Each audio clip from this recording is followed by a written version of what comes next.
Hi folks, this is the video solution for homework number 4, which is actually a problem from last year's midterm.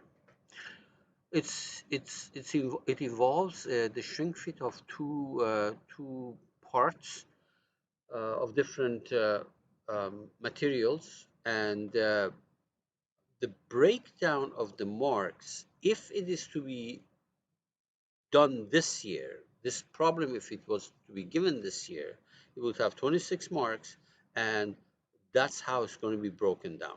Please note that I'm assuming that actually whatever you did can run on CATIA, because if it doesn't run, then there's an automatic deduction of 35%, and then we're going to go through whatever you have done and see what is it that were supposed to do based on this marking scheme and was not done.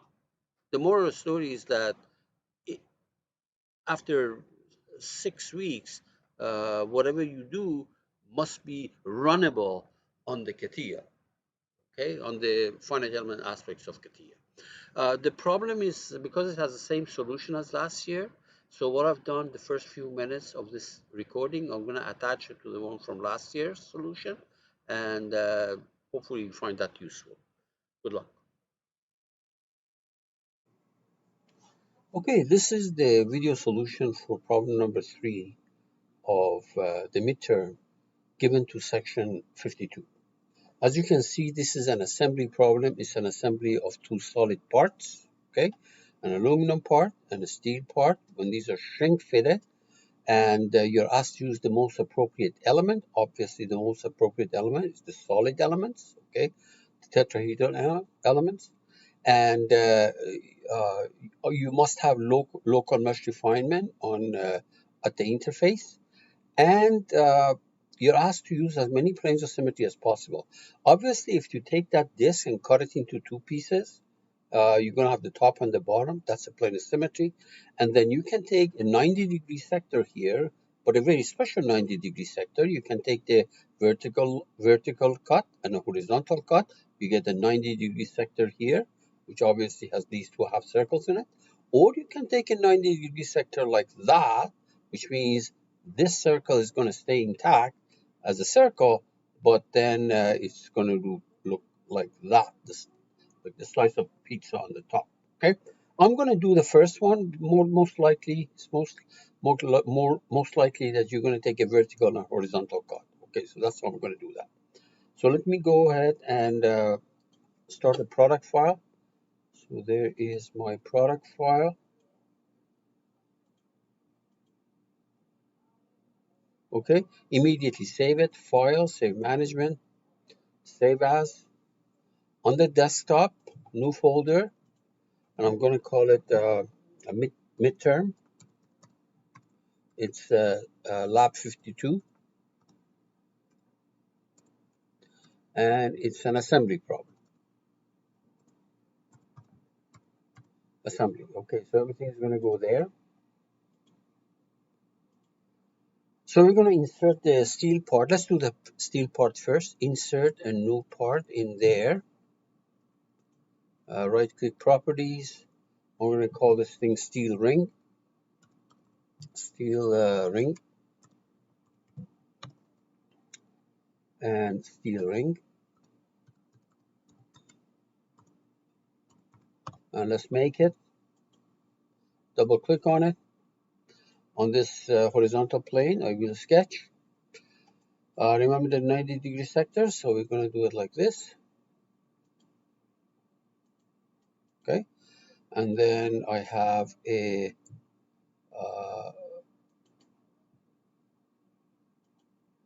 a ring like this. Let's clean it up. So from here to there, and from here to there. Okay, this outside radius is 5. The inside radius is 3. Diameter 6, obviously. Okay, and we have two circles here, which is 4 inches away. So let's draw a half a circle there. Okay, and another one up here.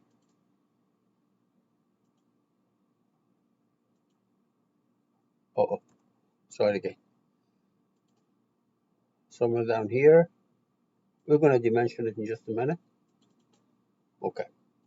Now, first of all, the distance from the center of this to the center of the coordinate system, you're told, let's try it again. The distance from this center to, okay, no problem. Just select the distance from the center to the x-axis. How about that? Oh, something is, okay, I think there is a problem here. Let me see for a second. What did I do here?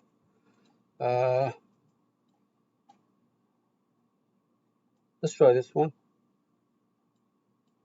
Let's try that one. That center to this.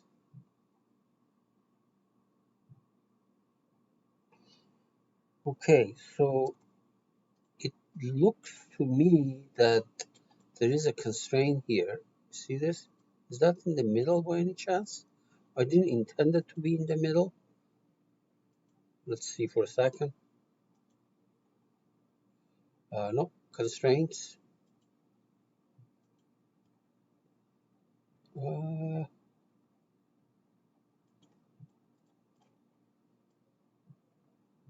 yeah, somehow it ended up in the middle, which let's actually, that's fine. Let's measure the distance from here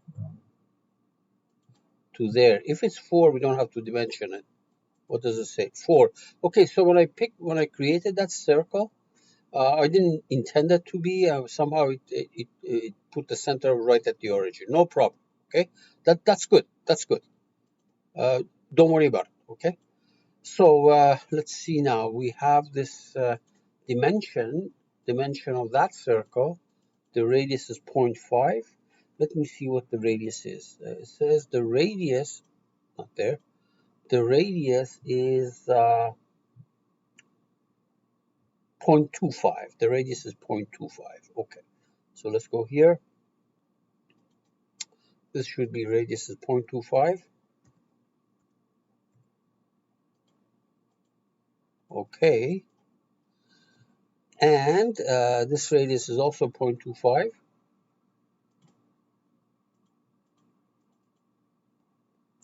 0.25. Okay, and let's clean up. Another, we have to get rid of this horizontal piece. Quick trim. Oops. Okay, there we are. That's fine. This has to do with that uh, center point, being automatically picked. But don't worry about it. It did it. Okay. See, it says the middle point constraint might be modified even when deleted after. Okay, fine. No, we understand. Okay, very good. This is the thing that we have. And we're going to exit. Okay, let me close this. I don't want this junk. And then pad it by half the height. Half the height, the whole height is 1. We pad it by 0.5. You say okay. And this is made out of steel. Okay, apply material, metal, steel on this part, not on the assembly. And there we are. Let's save this. And now we're going to insert. Uh, aluminum part. Now, to save it, I'll go to the top level. Top level here is easier. And just click on the floppy. It's going to put it in the same folder. Now we're going to insert the new part. Say no. And this is going to be the aluminum ring. Properties. Aluminum. Or aluminium. Aluminum.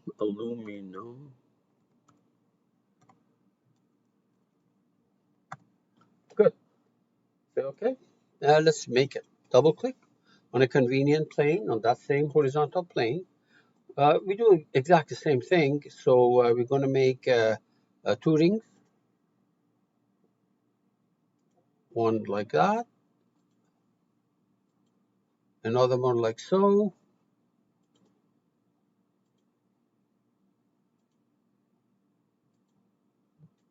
Close it up.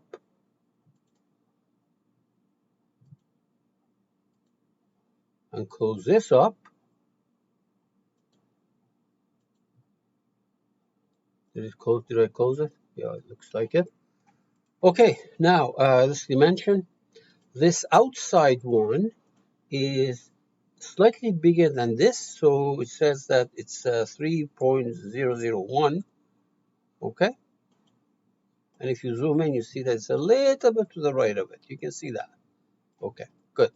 And this the inside one is radius of, I believe, 0.5. I think so. Yep, diameter. Yep. Okay, good. So we exit, padded by half the height,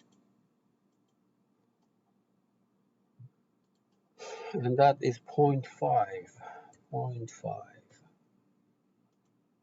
Okay, let's actually change the color of that. I'd like to change that color. Uh, Properties on the graphics, yellow.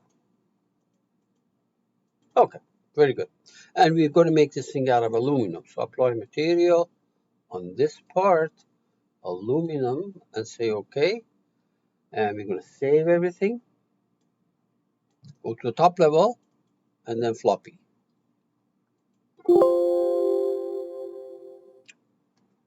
All right. Now we're going to go to generative structure analysis, get here these two solid parts. Immediately it meshes both, which is fine.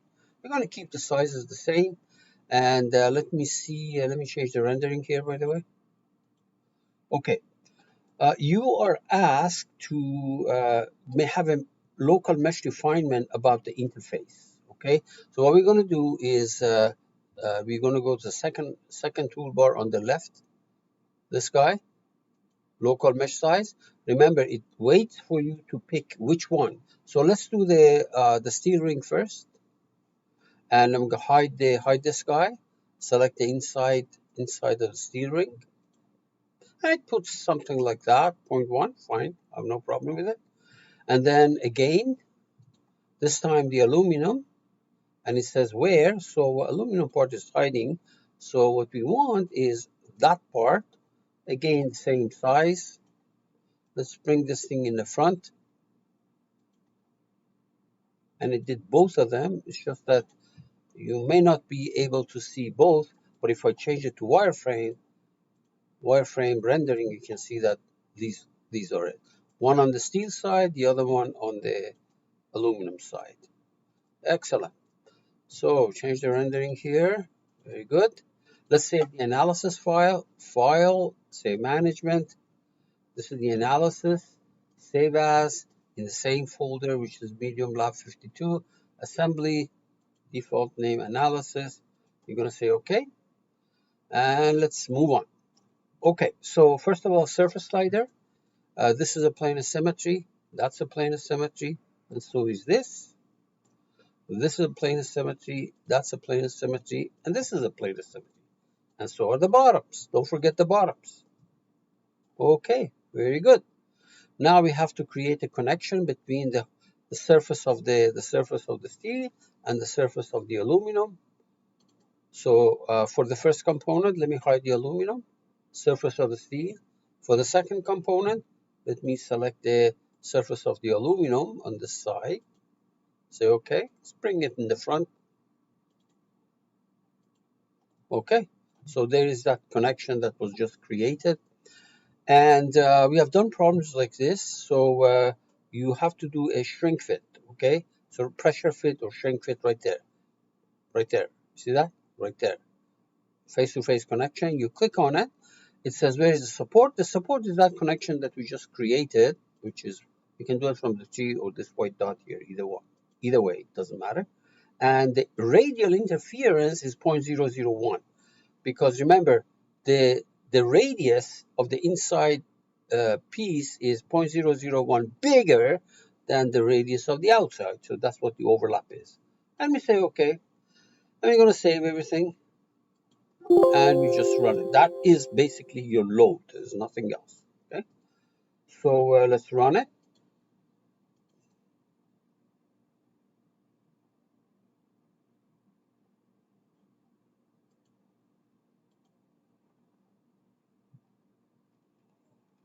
Excellent. No problems. So let's look at the deformation. You know, this is going to go out, this is going to come in, and therefore it looks like a big gap between them. We have done problem like that. And if you don't like to see this gap, no problem. Double click on it. Say, just show me the steel ring and the aluminum ring.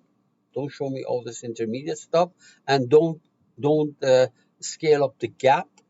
Where's that? Right here, right there. Automatic magnification. Just make it 1. If you want to see the real deformation, that's what it is. Scale of 1. That's what it is. And if you want to see the stresses, of course, things like that, same thing again. Change the rendering here. Don't show me all the junk. Don't show me all the junk. Just show me steel ring and the aluminum ring. And don't scale it up for me. Scale of 1.